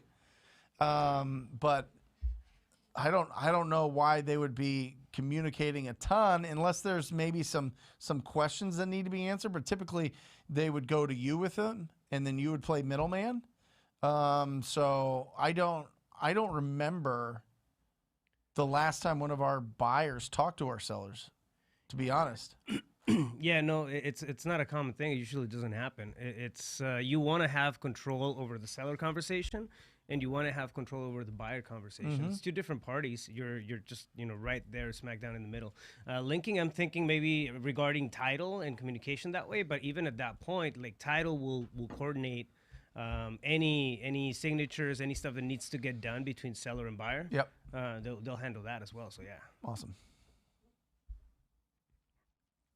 Junior, how do you pull lists that you want to target people that speak a different language as their first language, in this case, Spanish? Well, I don't know. I think batch leads, I don't know if you could do it on PropStream. Batch leads might have A filter? a filter for it. I'll have to find out. Junior, what I would say is there's probably different areas or pockets that have Spanish-speaking property owners, and I would just go after those neighborhoods, into those neighborhoods or areas, and go see if you can build a nice list of driving for dollars and start reaching out to them. But for the most part, it's kind of trial and error. And I don't really trust the demographics 100% that they pull. But talking to Evo with batch leads, I mean, they have over 400 points of information that they get, of data that they get. I'm sure it's in there. I don't know how accurate it is, but I would check out batchleads.io and see if they have it. Alan. Hey, Brent, got a deal locked up in Southern Phoenix. All right, at 212K, ARV is 360. Would you recommend to assign it or find a private money lender to flip this? Closing date is February 10th. Depends on your strategy, Alan. I think that if it were me, I would wholesale it, unless you have a lot of experience and crews and you know exactly what to do with that flip. I would stay focused the first year. Maybe it's not your first year, Alan. Maybe you've done a ton of deals, but I would sell. It depends on the age of the house. If the property is built after 2000 and it's an easy remodel, I would probably just lipstick and paint it and throw it out there, because 360s, kind of lower end starter home in Phoenix? I mean, that price point will sell like pancakes here. Oh. So you have the ability not to go ask even a little bit more. Yep. I mean, you were talking about it earlier, right? We're in an equity market, Yep. not necessarily cash flow, but people will pay more for that type of property. That price point, they're sellable. It's a super hot price range. So if you assign it, you can. I think you can push the assignment fee and Yep. still find good solid buyers for that. Alan, DM me, Brent Daniels _ TTP, if you need any help moving that. Yeah. We average over $40,000 a deal. Our buyer list is bananas. We bought the cartel version of Investor Lift, which has 50 licenses in the country. We have one of them. We get it wholesale around the whole country. But here in Phoenix, woo! I love it. They have hedge funds on these on the cartel one. Woo! Hedge fund contacts. Jeremy's been texting me all day. Yeah. We got a deal that is he going bananas? Yeah. Yeah, I bet he is. Yeah, if you need any help, Alan, you can DM me on Instagram, or just you can send an email to Jeremy at OfferArizona. Jeremy at OfferArizona.com. Do we have that? Let's get a runner for that. If you need help dispoing around the country, why not? But especially Phoenix, Jeremy at OfferArizona.com. We have, I think, access to 3.2 million cash buyers. Woo! You can't send an email to that many. You can only send 7,000 at a time. But there you go. JVC, come on. Let's go. JVC in the house. Javier. 2 deals under contract from follow-up, 2 closings this week. People, let's squad up. Here we go. Come on, JVC. Good stuff.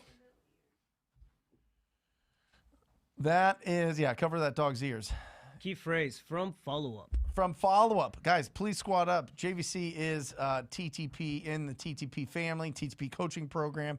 If you have any interest in that, if you're ready to skip to the front of the line and work with me one-on-one, ttpcall.com. ttpcall.com. Check out what it's all about. Talk to our team. See if it's the right fit. If it feels good in your gut, let's rock and roll. Let's get to work. All right? Awesome job, JVC. Manifested Flips says, what's up, Brent TTP? I just started my real estate entrepreneurship journey, virtually to be exact. What is the best way to find hedge fund buyers or buyers that purchase multiple properties every month? That's fantastic. We have access to them through Investor Lift. I want to say Investor Flip because he's manifested Flip. Investor Lift, we've been making the context there, but the best way is just to get into, if you have PropStream or batch leads, go into and find the cash buyers that are buying multiple properties. Okay, and then you're going to want to do a little bit of research. You're going to want to go back and look online or look on PropStream and batch leads if it's a disclosure state and see who the buyer's agent was. And you're going to want to go through those buyer agents. The buyer agents, the hedge funds set up certain amount of people in each market to kind of filter out the opportunities, and then they and they run everything through them. So you're going to want to find the real estate agents that represented them on the buy, because they buy stuff that's on market too. So you want to look for the ones that sold on the market to these companies. Brent Rafael. Luis Rodriguez says, Brent Rafael, what is considering good follow-up with the title company? I had one that covers several states, and if I didn't follow up as I did, the deal would have taken 2 weeks longer to close. I'll let you go first. Yeah, no, I mean, it's about having a process, really. Like, we have a daily process that my dispo has to go through every single day, right? And it's documented. It's part of the SOP. And day one, they have to open escrow. What's Day two, SOP? Standard operating procedure.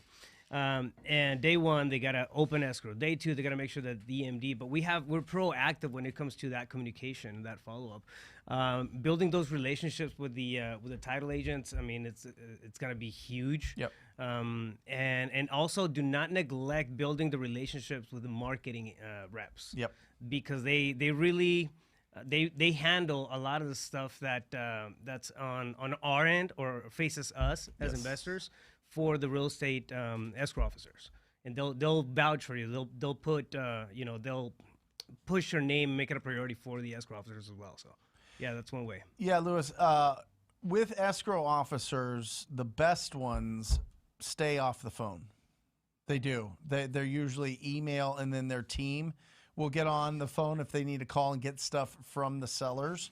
But from an update perspective, just send an email. Send a quick email. How are we looking here? We still set the close on this date. Anything popping up? Anything that I should know about? So you got to be proactive. You got to be in front of them, because they'll just go and they'll just get it done. And some of them will put you on the back burner if you're not the squeaky wheel. Right? You're not going to pay attention unless you start squeaking at them. So that's just part of the business. And listen, even some of the best escrow officers, the issue is some of the best escrow officers get really, really, really, really busy. And as they're trying to hire and train people to take on the capacity, they're trying to hire and train, and they're trying to take care of the escrows, and you're caught in like this middle ground, and you're like, oh, things are slipping. Things are slipping around here. Okay, I guess they have too much business. I guess they don't have time for me. This is going to take longer. Title's screwing up this deal.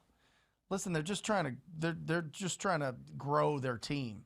You know, sometimes you got to be patient with it and just send an email and stay in front of them. Great question, though. It happens all the time. What are some books you would recommend to become a better closer? Awesome. I think, listen, Go Giver to me was so unbelievable, because it really helps put things in perspective on what you're doing this for and what value are you providing. So remember, being a good closer is all about pre-qualifying. So some people love Split the Difference. I'm kind of lukewarm on it, to be honest. I think that it's, when you have a FBI guy talking about negotiating ransoms for kidnapped people versus an ugly house that somebody wants to sell, I don't know if it's apples to apples. Okay, I don't know if we have to dig that deep into it. I don't think we have to be that dramatic with it. I think the closing, remember, is a natural progression of you pre-qualifying and doing lead follow-up and your offer presentation. You pre-qualify condition, timeline, motivation, price, and then you do the follow-up, and then you do upfront agreements before you go on that appointment. Hey, when I come out there tomorrow, is there anything stopping us from doing business? How about asking that question before? Advance agreements, right? I'd rather the objections to be coming at me before I go on that appointment and be naive to it. Don't be naive to it. Ask them the question. Okay, great. I'll come over tomorrow. We'll put together the paperwork. Is there anything stopping us from putting together the agreement? Yes, no, blah, blah, blah, blah. At least you know. So I am telling you, this is not, it's that whole thing, in Wolf of Wall Street. Sell me this pen, right? That whole thing, and being a better closer. Well, are they in the market for a pen? Well, if you know that they want to sell, then that's the first part. Then you pre-qualify them, you stay in front of them, you build trust, and then you present an offer so that they understand what the process is, and then they sign the contract. This is not crazy. If you watched that Closer Olympics, every single one of the leads wanted to sell. So you already have that. So then it just comes down to price and terms and you. So if you agree on the price and you agree on the terms, then it's just up to you. Do they want to do business with you? Is there other people that are competing against you? Is there other people that are closer to them that can out-rapport you, and you're not going to get that deal anyway? Can you be stronger? Can you ask better questions? Can you communicate more? Can you have better energy and enthusiasm and have a better initial conversation? Absolutely. You can build all those things. But there is nothing that you can say that is going to convince somebody that doesn't want to sell their property to sell their property. I'm just telling you. It's just, you're just spinning your wheels. Ref? I think it really comes down to mindset. It really comes down to you feeling like a closer. If you feel like a closer, you see yourself as a closer. Yep. You're going to be a closer. I love it. You're going to be a closer. I do have a recommendation for that, and it's Psycho-Cybernetics by Maxwell Maltz. It's a killer book. I love that book. It's a dense book, bro. That one's tough to get through. Yeah, it's a real heady book. Yeah, it's a task. But it really sets the tone for self-image and how you see yourself, and it's pragmatic. I mean, meaning that it gives you strategies to actually implement. Yeah. Come in, and then probably the second one that I will talk about, it's The Secrets of Power Negotiation by Roger Dawson.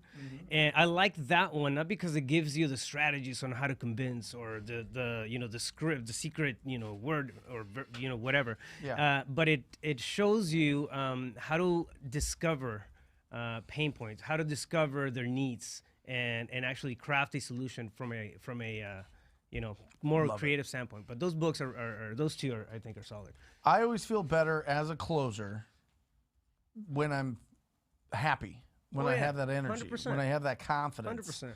So whatever books do that for you, whatever books really, you're like, oh my gosh, this thing is just blowing my face off right now. I'm reading this and I'm highlighting everything and it's just so good. And I feel my brain getting stronger. Yeah. Any of those. Awesome. Tony, check it out. Investor Lift is essentially a disposition, a platform. Yeah, it's really interesting. It's expensive. Not. You can get into it. I think the base one is like $500 a month, but then there's some more on top of that. There's different levels to it, but it's been interesting so far. We're testing it out. I haven't talked about it too much because anything that I refer or really get into a really deep dive we use, because I'm not going to just talk about stuff that we don't use and just for theory.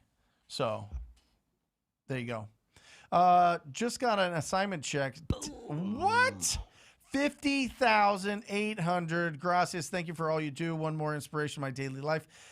My B-day was the 16th, and now to reinvest, rinse, and repeat. Luis, let's go. First off, happy belated birthday. We're 3 days late, but happy birthday. And congratulations. Massive deal. Brain-breaking, brain reorganizing deal. You close a deal for over $50,000. All of a sudden, you start thinking way bigger. Way bigger. So congratulations for breaking your brain. I want everybody watching this to also get a massive deal. Break your brain. That's the point of this channel and this show. Fantastic. I love it. Here we go. Good stuff, Lee. Oh, yeah, that sounds good. Absolutely incredible. And with that, we'll bring up the team. Come on up. Come on up. Many hands make light work. Many hands make light work. Here we go. We've got Mac Attack. Here he is. Mac, our mascot, Alejandra, Rafael, Aaron, and Matt. We love you guys. We support you guys. Thank you for joining. Thank you for participating. Remember, keep your house clean. Protect your health. And keep increasing your value to the world. And you'll live a fantastic life. I love you. Till tomorrow at 10 a.m. I'll see you there. Bye.